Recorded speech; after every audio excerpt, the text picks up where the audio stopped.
video today we are going to cover third and fourth scene of chapter number 7 Madam Rides the Bus book first flight of class 10th। आज की ये video देखने से पहले अगर आपने इस चैप्टर के फर्स्ट और सेकंड सीन की एक्सप्लेनेशन नहीं सुनी है तो आप मेरे चैनल पर जाके देख सकते हैं। इस चैप्टर के थर्ड सीन को कंटिन्यू करने से पहले थोड़ा सा हम इस चैप्टर के फर्स्ट और सेकंड सीन को रिवाइज कर लेते हैं।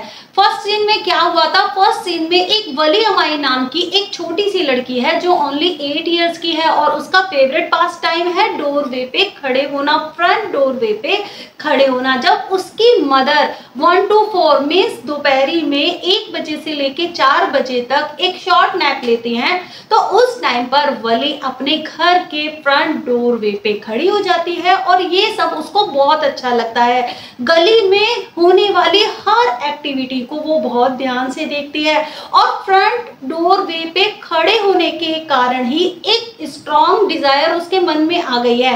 एक बस जो हर घंटे उसके घर के आगे से गुजरती थी वो वली के विलेज से टाउन जाया करती थी और वापस टाउन से वली के विलेज आया करती थी। वली उस बस को बहुत ध्यान से देखा करती थी क्योंकि वली का जो फेवरेट पास टाइम था वो था घर के दरवाजे पे खड़े होना और ये बस वली के घर के आगे से हर घंटे गुजरती थी और वली के मन में एक डिजायर आ जाती है कि उसको इस बस में राइड करना है और जब भी वो हर बार नए पैसेंजर को देखती तो उसको बहुत ही ज्यादा खुशी मिलती थी। तो ये उसके लिए एक अनएंडिंग जॉय था।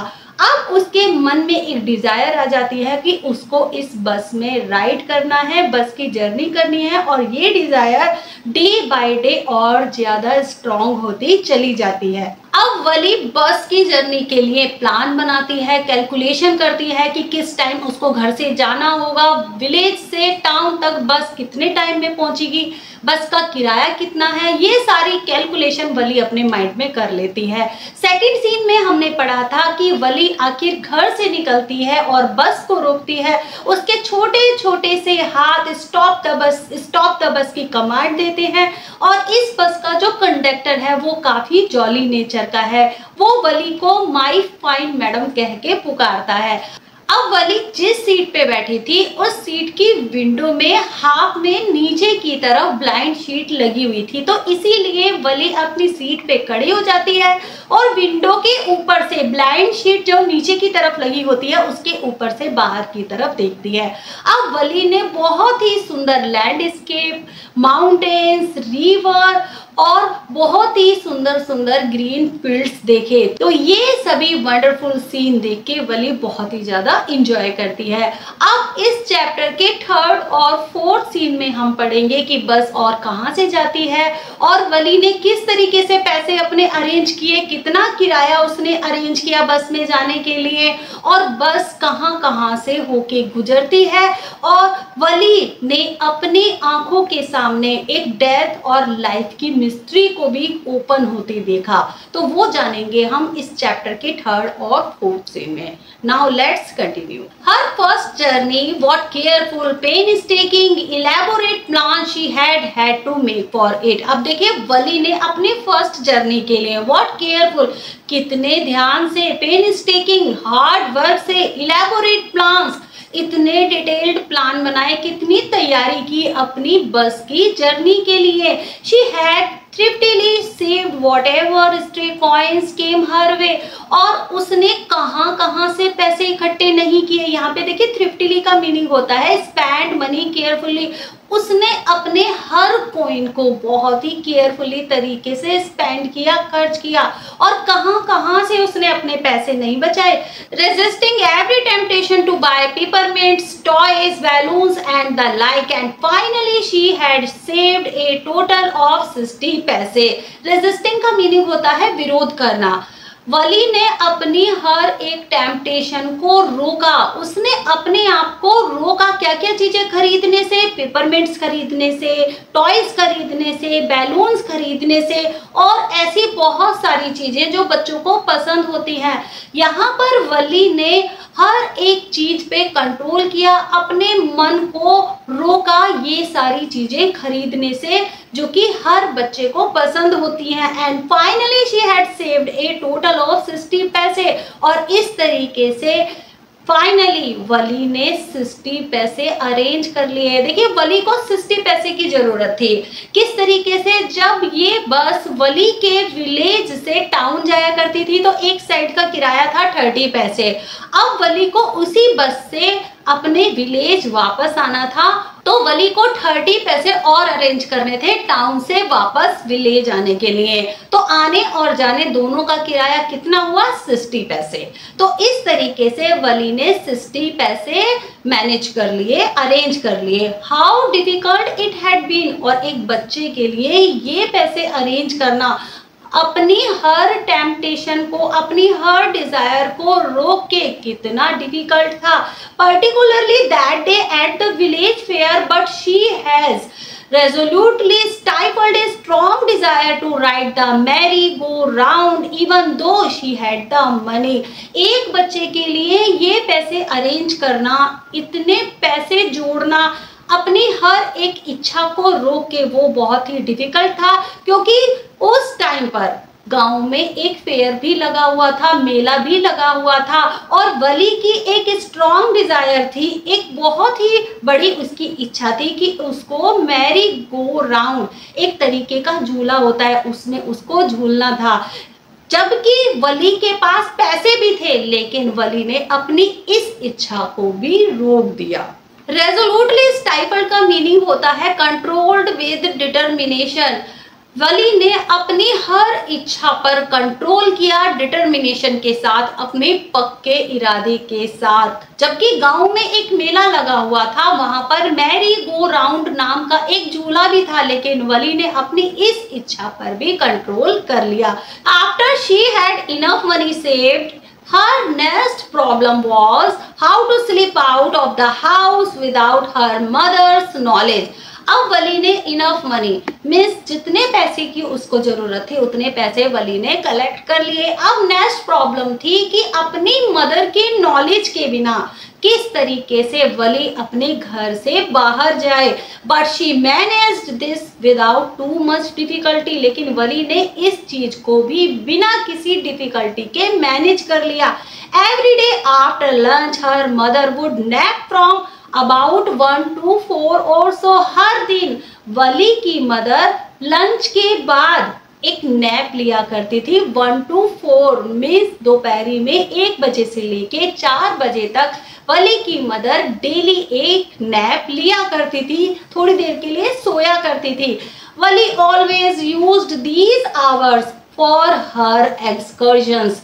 वली यही टाइम अपने घूमने के लिए यूज किया करती थी जब उसकी मदर दोपहरी में सो जाती थी। एक्सकर्शंस का मीनिंग होता है घूमना या भ्रमण करना। As she stood looking from the doorway of her house, और इसी टाइम में जब वली की मदर दोपहरी में एक नैप लेती थी, एक छोटी नींद लेती थी, उसी टाइम में वली अपने घर के दरवाजे पर खड़ी हो जाती थी, क्योंकि वो उसका फ्री टाइम हुआ करता था। और sometimes even ventured out into the village, और कभी कभी वली इसी टाइम में गांव में वेंचर करने के लिए भी निकल जाती थी। वेंचर्ड आउट का मीनिंग होता है करेजियसली, मीन्स वली उस टाइम में विलेज में कुछ ऐसे काम करने के लिए चली जाती थी जो बहादुर बच्चों के करने के लिए होते हैं। Today these same hours could be used for her first excursion outside the village, और आज वली को यही आवर यूज करने थे। आज वली ने यही आवर्स यूज किए थे अपनी फर्स्ट बस जर्नी के लिए। The bus rolled on. अब देखिए वापस स्टोरी वहीं पर ही आ जाती है, वली बस में बैठी हुई है। अब ये सारी बातें राइटर ने वली के बारे में लिखी थी कि किस तरीके से वली ने पैसे अरेंज किए और उसको पैसे अरेंज करने के लिए क्या क्या सैक्रिफाइस करना पड़ा। अब देखिए वापस स्टोरी बस पर ही आ जाती है, क्योंकि वली तो बस में बैठी हुई है। ये स्टोरी का 3rd सीन चल रहा है। The bus rolled on, now cutting across a bare landscape, now rushing through a tiny hamlet or past an odd wayside shop. अब देखिए बस रोल करती हुई लुढ़कती हुई एक बेयर लैंडस्केप मीन्स एक खाली से लैंडस्केप को अक्रॉस करती हुई पार करती हुई निकलती है।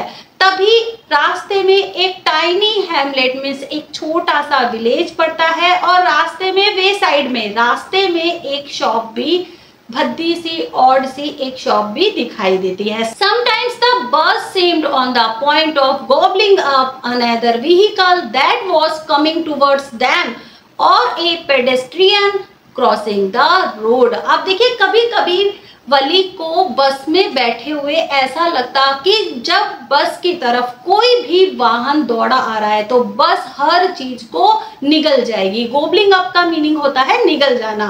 तो जो भी वाहन बस की तरफ दौड़ा चला आ रहा था तो बस इतनी तेज दौड़ रही थी, ऐसा लग रहा था कि हर एक वाहन को और हर एक पेडेस्ट्रियन मीन्स हर एक पैदल चलने वाले यात्री को निगल जाएगी। But low somehow it passed on smoothly leaving all obstacles safely behind. लेकिन किसी भी तरीके से बस स्मूथली चलती जा रही थी और सभी ऑब्स्टेकल्स सभी बाधाओं को पीछे छोड़ रही थी। Trees came running towards them.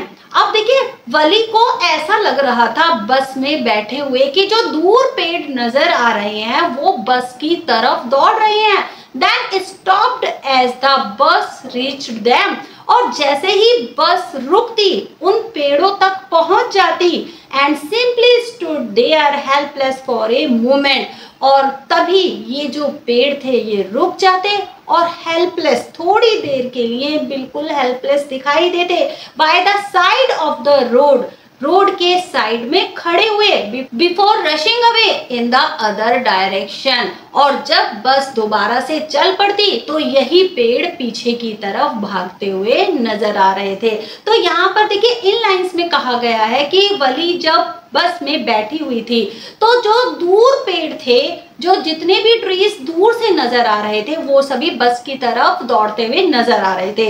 लेकिन जैसे ही बस रुक जाती है, बस उन सभी ट्रीज के पास पहुंच जाती है और रुक जाती है तो ये पेड़ भी वहां पर खड़े हो जाते हैं, थोड़ी देर के लिए बिल्कुल हेल्पलेस खड़े हुए नजर आते हैं। और जब बस उन सभी ट्रीज के पास पहुंच जाती है और बस जब दोबारा से चल पड़ती है तो ये सभी ट्रीज पीछे की तरफ एक अदर डायरेक्शन में भागते हुए नजर आते हैं। ठीक है। Suddenly Wali clapped her hands with Glee. Glee का मीनिंग होता है खुशी। अचानक से वली अपने दोनों हाथों से क्लैप करने लगती है, ताली बजाने लगती है।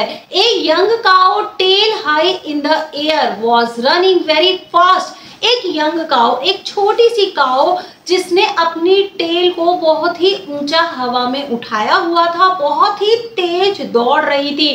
Right in the middle of the road, सीधा रोड के बीच में, right in front of the bus, सीधा बस के आगे।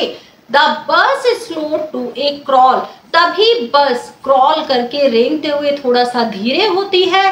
And the driver sounded his horn loudly again and again. और बस का जो ड्राइवर था इस यंग काऊ को बस के आगे से हटाने के लिए बार बार हॉर्न बजा रहा था। अब यहाँ पर देख सकते हैं आप इस पिक्चर में एक छोटी सी काऊ जो कि बस के आगे आ जाती है और बस के सीधा सामने दौड़ने लगती है। But the more he honked the more frightened the animal became and the faster it galloped, always right in front of the bus. अब जैसे ही ड्राइवर और ज्यादा हॉर्न बजाता, बार बार हॉर्न बजाता, ये जो एनिमल था ये और ज्यादा भयभीत हो जाता। फ्राइटेंड का मीनिंग होता है भयभीत हो जाना। अब जैसे ही ड्राइवर हॉर्न बजाता चला जा रहा था, ये जो यंग काऊ थी ये और ज्यादा डर जाती और सीधा बस के आगे दौड़ने लगती। गैलेप्ड का मीनिंग होता है सरपट दौड़ना या तेज दौड़ना। Somehow this was very funny to वली। अब वली जो कि बस की विंडो से ये सारी चीजें देख रही थी, वो इस यंग काऊ को देख के क्लैपिंग करने लगती है, बहुत ही खुश हो जाती है कि किस तरीके से एक यंग काऊ बस के आगे दौड़ रही है। और ये सभी चीजें, ये इवेंट वली के लिए बहुत ही फनी था। She laughed and laughed until there were tears in her eyes. वली बहुत ज्यादा हंसती है, बहुत हंसती है, जब तक उसकी आंखों में आंसू ना आ गए। Hey lady, haven't you laughed enough? called the conductor. Better save some for tomorrow. अब यहाँ पर देखिए जो कंडक्टर है वो आप तो जानते ही हैं, वो मजाकिया स्वभाव का है, थोड़े से जॉली नेचर का है। तभी वो इस फाइन मैडम से, वली से कहता है कि क्या तुम आज ज्यादा नहीं हंस रही हो, तुमने बहुत हंस लिया, थोड़ा सा कल के लिए भी छोड़ दो। At last the cow moved off the road. Last में जो काव है वो रोड से नीचे उतर जाती है, मीन्स साइड में हो जाती है। And soon the bus came to a railroad crossing. और जल्दी ही बस एक रेल रोड क्रॉसिंग पर आ जाती है। आपने देखा ही होगा जो ट्रेन के फाटक होते हैं। A speck of a train could be seen in the distance, growing bigger and bigger as it drew near. Train एक धब्बे की तरह, स्पैक का मीनिंग होता है कोई धब्बा या ब्लर। ट्रेन दूर से एक धब्बे की तरह नजर आ रही थी और जब वो और पास आती चली जाती है तो और बड़ी नजर आने लगती है। Then it rushed past the crossing gate with a tremendous roar and rattle, shaking the bus. और जब ट्रेन क्रॉसिंग गेट से गुजरती है, मीन्स जब फाटक से गुजरती है, तो एक तरीके से भयंकर, ट्रिमेंडस रोयर का मीनिंग होता है एक भयंकर गरजने की आवाज आती है, रैटल और खड़खड़ाने की आवाज आती है, और जिसकी वजह से बस भी शेक हो जाती है, हिल जाती है। तो आपने देखा ही होगा जब फाटक से ट्रेन गुजरती है तो किस तरीके से भयंकर गरजने की और खड़खड़ाने की आवाज आती है। तो यहाँ पर भी यही बताया गया है, जब ट्रेन फाटक से गुजरती है तो एक ट्रिमेंडस रॉयर, एक भयानक से रॉयर की आवाज आती है, रैटल की आवाज आती है, खड़खड़ाने की आवाज आती है, जिसकी वजह से बस भी हिल जाती है। Then the bus went on and passed the train station. इस तरीके से बस रेल रोड क्रॉसिंग को पार करती है, ट्रेन स्टेशन को पार करके निकल जाती है। From there it traversed a busy, well laid out shopping street and turning entered a wider thoroughfare. अब देखिए यहाँ पर traversed का मीनिंग है क्रॉस करना, well laid out shopping street का मीनिंग है ऐसी गलियां या ऐसी सड़कें जहाँ पर शॉपिंग सेंटर बने हुए हैं या दुकानें बनी हुई हैं, ऐसी गलियां जो कि दुकानों से सजी हुई हैं। और वाइडर का मीनिंग होता है चौड़ा, thoroughfare का मीनिंग होता है ए बिजी पब्लिक रोड। अब देखिए बस जो कि टाउन की तरफ आ चुकी है, वो एक बिजी शॉपिंग स्ट्रीट को पार करते हुए टर्न करती है, एंटर करती है एक बिजी से, एक चौड़े से रोड पे एंटर करती है जो कि बहुत ही बिजी पब्लिक रोड है। ठीक है, अब देखिए बस जो है टाउन में एंटर कर चुकी है, वहां पर चारों तरफ स्ट्रीट में चारों तरफ दुकानें बनी हुई हैं। आपने देखा ही होगा जो मार्केट वाला एरिया होता है वहां पे किस तरीके से चारों तरफ दुकानें बनी हुई होती हैं और बहुत ही बिजी पब्लिक रोड होता है वहां पर। Such big bright looking shops, वहां पर कितनी ब्राइट लुकिंग शॉप्स नजर आ रही थी, बहुत ही बड़ी बड़ी दुकानें थी टाउन में। What glittering displays of cloths and other merchandise, such big crowds। यहाँ पर देखिए merchandise का मीनिंग होता है things for sale। अब देखिए बस जब टाउन पहुंच चुकी है तो वहां पर बड़ी बड़ी दुकानें थी जहां पर ग्लिटर करते हुए, चमकते हुए कुछ क्लॉथ्स लोगों ने दुकानों में सजाए हुए थे, डिस्प्ले किए हुए थे। एंड अदर मर्चेंडाइज मीन्स जो दूसरी दुकानें थी वहां पर भी बहुत सारी चीजें सेल के लिए टंगी हुई थी। सच बिग क्राउड्स, कितनी भीड़ थी वहां पर।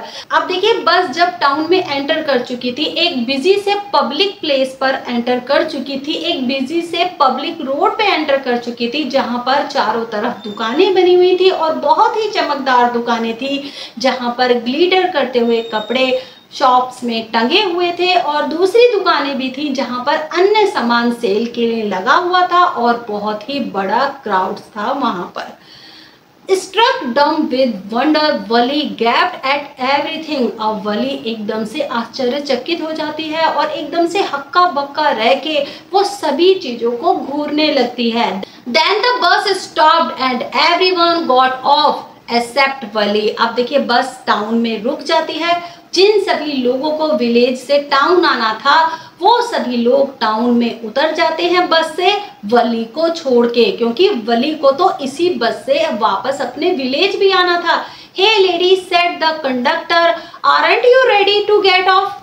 अब यहाँ पर देखिए कंडक्टर वली से कहता है, हे लेडी, क्या तुम बस से नीचे उतरने के लिए रेडी नहीं हो? This is as far as your 30 पैसे टेक्स यू।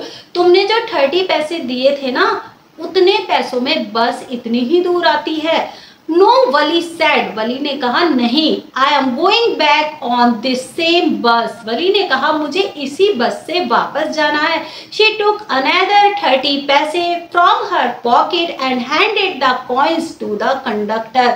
अब देखिए वली ने अपनी पॉकेट से 30 पैसे और निकाले और कंडक्टर को हैंडेड कर दिए, कंडक्टर को दे दिए। Why is something the matter? Conductor ने वली से कहा क्या कुछ बात है क्या? तुम्हें इसी बस से वापस जाना है, क्या कुछ मैटर है क्या? नो नथिंग्स द मैटर, वली ने कहा नहीं कोई बात नहीं है, कोई मैटर नहीं है। I just field like having a बस राइड, दैट्स ऑल। बस मुझे तो बस में सवारी करनी थी, मैं इसीलिए बस में आई थी और अब मुझे इसी बस से वापस जाना है। Don't you want to have a look at the sides now that you are here. अब देखिए कंडक्टर ने वली से कहा कि अगर तुम यहाँ पर शहर आ ही गई हो, टाउन आ ही गई हो, तो थोड़ा सा यहाँ की जो साइट्स हैं, थोड़े अच्छे अच्छे यहाँ पर जो सीन है, थोड़ा टाउन घूम लो, तो यहाँ पर देख लो। All by myself, oh I would be much too afraid. तभी वली ने कहा मैं अकेले, ऑल बाय माई सेल्फ का मीनिंग होता है अकेले। अरे मैं अकेले नहीं, मुझे डर लगता है। Greatly amused by the girls way of speaking. अब जैसे ही वली ने ये कहा कि नहीं मुझे अकेले डर लगता है, इस बात को सुन के कंडक्टर बहुत ही ज्यादा खुश हो जाता है जिस तरीके से वली ने कहा, क्योंकि जब वली बस में आई थी तो उस टाइम पर वो अकेली थी और अपने आप को कह रही थी मुझे किसी से डर नहीं लगता, मैं तो 8 इयर्स की हूँ। The conductor said but you weren't afraid to come in the bus. Conductor ने वली से कहा लेकिन जब तुम बस में आई थी, जब तो तुम्हें नहीं डर लग रहा था। Nothing to be afraid of about that, she answered. Valli ने आंसर किया कि नहीं, जब कोई डरने की बात नहीं थी। Well then why not go to that stall over there and have something to drink. अब देखिए कंडक्टर ने वली से कहा कि अगर तुम यहाँ पर आ ही गई हो, अच्छा ऐसा करो तो थोड़ा सा कुछ ड्रिंक के लिए कुछ ले लो, कुछ पीने के लिए कुछ ले लो। Nothing to be afraid of about that either, इसमें तो कोई डरने की बात नहीं है, तुम यहाँ पर आ ही गई हो तो थोड़ा सा पीने के लिए कुछ ले लो। Oh no I couldn't do that, अरे नहीं मैं ऐसा नहीं कर सकती। Well then let me bring you a cold drink. Conductor ने वली से कहा तो चलो अच्छा मैं तुम्हारे लिए एक कोल्ड ड्रिंक ले आता हूँ। No I don't have enough money, just give me my ticket that's all. Valli ने कंडक्टर से कहा नहीं मेरे पास इतने पैसे नहीं हैं, बस आप मुझे मेरा टिकट दे दो, that's all. It will be my treat and not cost you anything.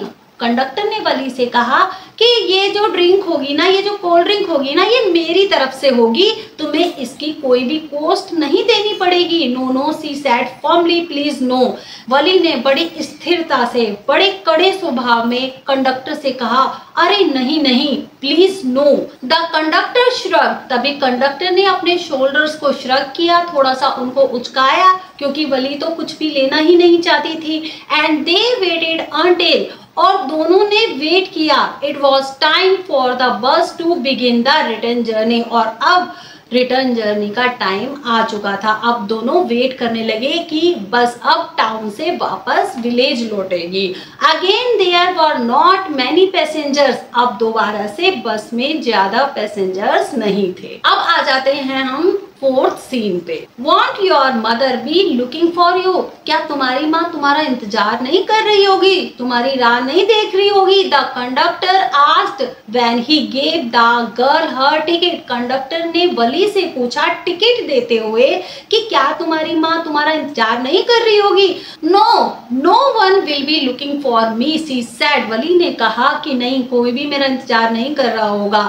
The bus started, बस स्टार्ट होती है and again there were the same wonderful sights, और अब दोबारा से बस से वही वंडरफुल सीन्स दिखने शुरू हो जाते हैं। जैसा कि आते वक्त वली ने बहुत ही वंडरफुल सीन देखे थे, ग्रीन ग्रीन फील्ड्स देखे थे, माउंटेन्स देखे थे, ट्रीज देखे थे और कनाल देखी थी, और ये सभी वंडरफुल साइट्स दोबारा से दिखनी स्टार्ट हो जाती हैं। वली wasn't bored in the slightest and greeted everything with the same excitement she had felt the first time। अब देखिए ये जो बस्ती वापस टाउन से विलेज की तरफ चल पड़ती है और वली जरा सी भी बोर नहीं हो रही थी और हर चीज को ग्रीटेड कर रही थी, मीन्स हर चीज को बहुत ही प्यार से देख रही थी, सेम एक्साइटमेंट के साथ, उतनी ही एक्साइटमेंट के साथ जितना कि वो फर्स्ट टाइम उसने हर सीन को देखा था। जब ये बस विलेज से टाउन आ रही थी तो तब रास्ते में जो सीन्स, जो साइट्स वल्ली ने देखे थे, बड़े बड़े पहाड़ देखे थे, एक नहर देखी थी, ग्रीन ग्रीन फील्ड्स देखे थे, तो अब वापस जाते में भी वही सीन दिखाई दे रहे हैं, वही साइट्स दिखाई दे रही हैं, हरे हरे खेत दिखाई दे रहे हैं, माउंटेन दिखाई दे रहे हैं, लेकिन वली अब दोबारा से उन सभी सीन्स को देखने में जरा से भी बोर नहीं हो रही थी और उतने ही एक्साइटमेंट के साथ देख रही थी जैसा कि उसने फर्स्ट टाइम देखा था। बट सडनली सी सा ए young cow lying dead by the road side. लेकिन अचानक वली ने उस यंग काउ को सड़क पर मरे हुए लेटे देखा, just where it had been struck by some fast moving vehicle. शायद किसी तेज वाहन ने उसको टक्कर मार दी थी। Isn't that the same cow that ran in front of the bus on our trip to town? She asked the conductor। तभी वली ने कंडक्टर से पूछा, ये वही सेम काऊ है ना जो हमारी बस के आगे दौड़ रही थी जब हम विलेज से टाउन की तरफ जा रहे थे? The conductor nodded. कंडक्टर ने हाँ में सिर हिलाया। And she was overcome with sadness. तभी वली बहुत ही ज्यादा दुखी हो जाती है जब उसने डेड काऊ को देखा, उस यंग काऊ को देखा जो सड़क पर मरी हुई लेटी थी। तभी वली बहुत ही ज्यादा दुखी हो जाती है। What had been a lovable, beautiful creature just a little while ago had now suddenly lost its charm and its life and looked so horrible। अब देखिए थोड़ी देर पहले, यहाँ पर देखिए वली अपने मन में सोच रही है कि थोड़ी देर पहले ये जो यंग काऊ थी ये कितना लवेबल, कितना प्यारा पशु लग रहा था, कितना ब्यूटीफुल क्रिएचर नजर आ रहा था, और सडनली अचानक जैसे ही ये डेड कंडीशन में नजर आया, इसका जो चार्म था, इसकी जो सुंदरता वो खो गई, इसकी लाइफ खो गई। तो अब ये एनिमल कितना हॉरिबल दिखाई दे रहा है, कितना डरावना दिखाई दे रहा है। So frightening as it lay there, legs spread eagled, a fixed stare in its lifeless eyes, blood all over। अब देखिए frightening means इतना डरावना ये नजर आ रहा था। जिस तरीके से ये जो यंग काऊ थी सड़क पर पड़ी हुई थी, ये सीन काफी डरावना था, और उसकी लेग्स जो कि चारों तरफ फैली हुई थी, स्प्रेड ईगल्ड का मीनिंग होता है चारों तरफ फैली हुई थी, और उसकी आंखें बिल्कुल जैसे बेजान नजर आ रही थी और एकदम फिक्स हो गई थी, जैसे जम गई हो। आंखें खुली हुई थी और एकदम जमी हुई फिक्स नजर आ रही थी, और चारों तरफ ब्लड फैला हुआ था। तो यहाँ पर देखिए इन लाइंस में बताया गया है कि ये क्रिएचर, ये इतना सुंदर क्रिएचर थोड़ी देर पहले कितना लवेबल, कितना सुंदर नजर आ रहा था, लेकिन जैसे ही इसकी लाइफ चली जाती है, इस यंग काऊ की डेथ हो जाती है, तो ये कितना हॉरिबल नजर आ रहा है। इसका सारा चार्म चला गया है, सारी चमक चली गई है। The bus moved on. बस चलती जाती है। The memory of the dead cow haunted her. और जो इस डेड काऊ की जो मेमोरी है, मीन्स जब वली को याद आता है इस डेड काऊ के बारे में, तो वली डर जाती है। डैम्पनिंग हर एंथुजियाज्म। उसका जो उत्साह था वो एकदम से खत्म हो जाता है। She no longer wanted to look out the window. और अब वली बाहर नहीं देखना चाहती थी, अब वो बस की विंडो से बाहर नहीं देखना चाहती थी। उसका जितना भी एंथुजियाज्म था, मीन्स जितना भी उसका एक्साइटमेंट था, वो अब खत्म हो चुका था। शी सेट 10 इस तरीके से वो अपनी सीट पे बैठ जाती है, ग्लूड टू हर सीट, और वो एकदम से चिपक जाती है अपनी सीट पे। अब वो बाहर नहीं देखना चाहती। पहले तो वो अपनी सीट पे खड़े होके बाहर झांक रही थी विंडो से, लेकिन अब वो अपनी सीट से चिपक के एकदम बैठ जाती है क्योंकि वो डेड काऊ को देख के डर जाती है। Until the bus reached her village at 3:40, जब तक उसकी बस 3:40 पे उसके विलेज नहीं पहुंच जाती, वली अपनी सीट पे बैठी रहती है। She stood up and stretched herself. वली खड़ी होती है, अपने आप को थोड़ा सा स्ट्रेच करती है, थोड़ी सी अंगड़ाई लेती है। Then she turned to the conductor and said, तभी वली कंडक्टर की तरफ टर्न होती है। Well sir, I hope to see you again. अच्छा सर, आशा है हम दोबारा से मिलेंगे। Okay madam, he answered her smiling.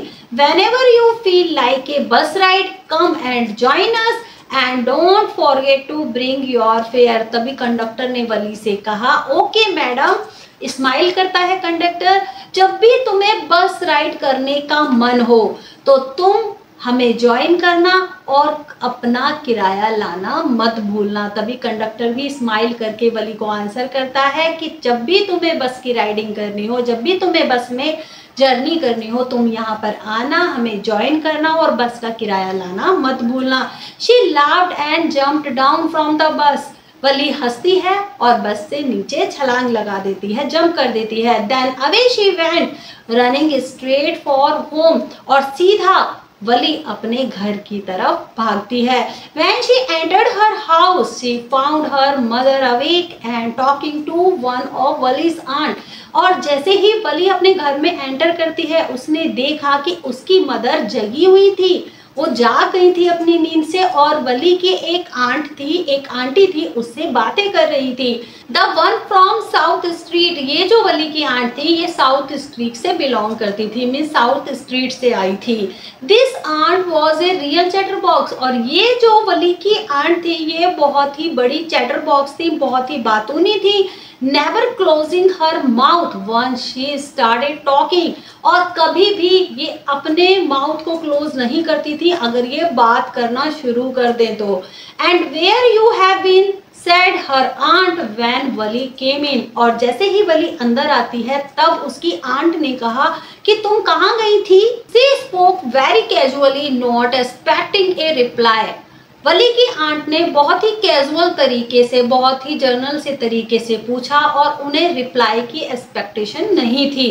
So Wali just smile, वली एकदम से स्माइल करती है। And her mother and aunt went on with their conversation, और उसकी मदर, वली की मदर और वली की आंट दोबारा से अपनी कन्वर्सेशन में इन्वॉल्व हो जाती हैं। Yes you are right, her mother said. अब देखिए वली की आंट और वली की जो मदर है वो दोनों बातें कर रही हैं, तो वली की मदर वली की आंट से कह रही है, हाँ तुम सही कह रही हो। So many things in our midst and in the world outside, ऐसी दुनिया में बहुत सी चीजें होती रहती हैं जिनको हम नहीं जानते हैं, हमारे बीच में ऐसी बहुत सारी चीजें होती हैं। How can we possibly know about everything, कैसे हम हर चीज के बारे में पता कर सकते हैं, कैसे हम हर चीज के बारे में जान सकते हैं, ये तो पॉसिबल ही नहीं है। And even when we do know about something, और जब हम हर चीज के बारे में जान जाते हैं, we often can't understand it completely, can we,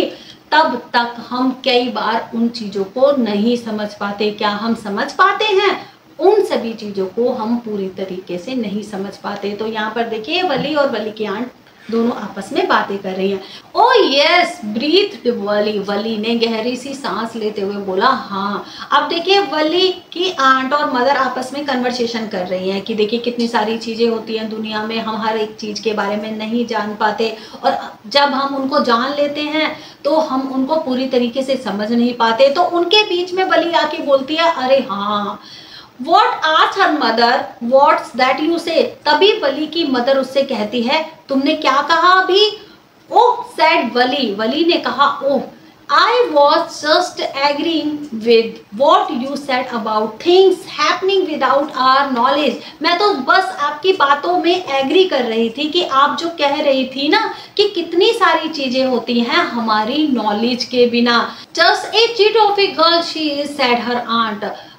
वली की आंट ने कहा, देखो कितनी छोटी सी लड़की है ये, and yet look how she pokes her nose into our conversation, और देखो किस तरीके से ये अपनी नाक घुसा रही है हमारी बातों के बीच में, just as though she were a grown lady, जैसे ये कितनी बड़ी लेडी हो गई है। Valli smile to herself, Valli अपने मन मन में स्माइल करने लगती है। She didn't want them to understand her smile, लेकिन वली ये नहीं चाहती थी कि उसकी स्माइल को ये लोग, वली की आंट और उसकी मदर, समझ पाए।